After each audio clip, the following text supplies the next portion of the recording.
रामू 3 वर्ष का हो चुका था। अब वह अपनी तोतली भाषा में कुछ बोल भी सकता था। बूढ़े बिहारी लाल को उससे बड़ा स्नेह था। रामू भी उन्हें अपना खिलौना समझता था। प्रातःकाल उठते ही रामू बिहारी के कमरे के द्वार खटखटाता और कहता, बाबा उठो। रामू की पुकार से बिहारी लाल को उठना ही पड़ता। बिहारी लाल ने सरकारी नौकरी में ही अपने सिर के बाल पका दिए थे। इस समय उनकी अवस्था 60 वर्ष की थी। नौकरी से पेंशन लेकर वे अपने जीवन का शेष समय रामू के पिता के मकान में किराए पर एक कमरा लेकर व्यतीत कर रहे थे। रामू और उसका दिन रात का साथ था। रामू अक्सर बिहारी लाल की पीठ पर सवार होकर बाजार घूमने जाता। बूढ़े के बिना न रामू को चैन और न रामू के बिना बूढ़े को। रामू बिहारी लाल की बहुत सी चीजें नष्ट कर देता। उसने उनकी बहुत सी पुस्तकों पर पेंसिल से चिन्ह बना बनाकर रंग डाला। उनके कमरे की दीवारों पर सैकड़ों रंगीन लकीरों से चित्रकारी भी कर दी थी, किंतु बिहारी लाल कुछ ना कहते थे। रामू की इन क्रियाओं से बाल कला कुशलता देखकर उनके मन ही मन मुस्कुराते थे। जब कभी रामू की माँ उसे मारती तो वह रोता हुआ बिहारी लाल के पास जा पहुंचता, पर उन्हें ही वह अपने सुख दुख का साथी समझता था। बिहारी लाल के कोई संतान न थी, पर रामू की क्रीड़ा कौतुक में तन मन की सुध बुध भूल जाने से उन्हें यह अभाव कभी खला नहीं। रामू को देखते ही वह कभी कभी कह बैठते, देखो देखो वह स्वर्ग का हंसता हुआ खिलौना मेरे पास आ रहा है। रामू अब 5 वर्ष का हो गया। एक दिन रामू की माँ और बिहारी लाल की स्त्री में खटपट हो गई और बात यहाँ तक बढ़ गई कि रामू के पिता ने बिहारी लाल को मकान छोड़ देने के लिए कहा। बिहारी लाल बड़े संकट में पड़ गए। सोचते, हाय मेरा कलरवमय सुखमय बसेरा अब किस पाप से छूट रहा है भगवान। पर उनकी स्त्री मकान छोड़ देने की शपथ खा चुकी थी। संध्या का समय था। बिहारी लाल अपने कमरे में उदास बैठे थे। रामू ने कहा, बाबा क्या करते हो? कुछ नहीं रामू, अब तो तुम्हारा साथ छूट जाएगा। क्यों? तुम्हारे पिता की आज्ञा है कि मकान छोड़ दो। तो अब कहाँ जाओगे बाबा? जहाँ ईश्वर ले जाएगा बच्चा।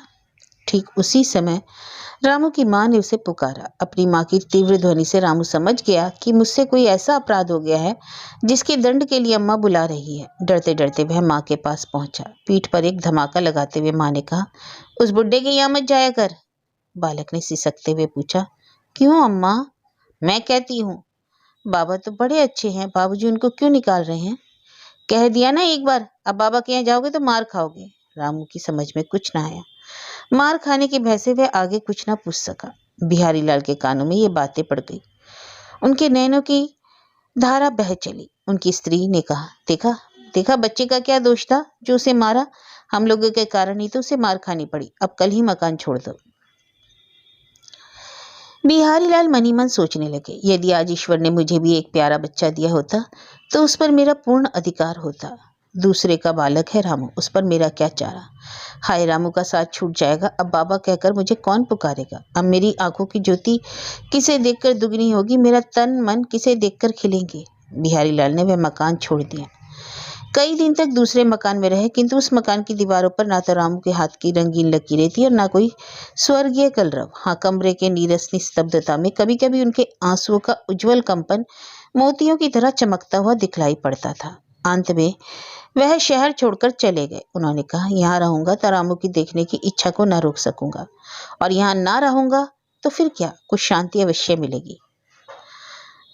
बहुत समय बीत गया। अब बिहारी लाल का समय ईश्वर की आराधना में ही लगता था। हरिहर क्षेत्र का मेला था। बिहारी लाल स्नान करके हरिहर नाथ महादेव के दर्शन करने जा रहे थे। सहसा उनकी दृष्टि एक तरफ को चली गई। उन्होंने देखा, यह है क्या? रामू की तरह का एक बालक कुछ दूर पर खड़ा दिखाई पड़ा। उनकी आंखों की तृष्णा बढ़ गई। वह खड़े खड़े कुछ सोचने लगे। क्षण भर बाद उन्होंने वहीं से कुछ सुंदर खिलौने खरीदे।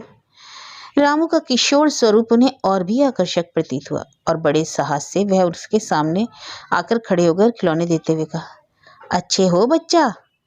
और वह बच्चा, वह किशोर विस्मित नयनों से उनकी ओर देखने लगा। उसकी आंखों में जिज्ञासा मंडराने लगी। मैंने नहीं आपको पहचाना, आप कौन हैं? कहते हुए आगे बढ़ गया।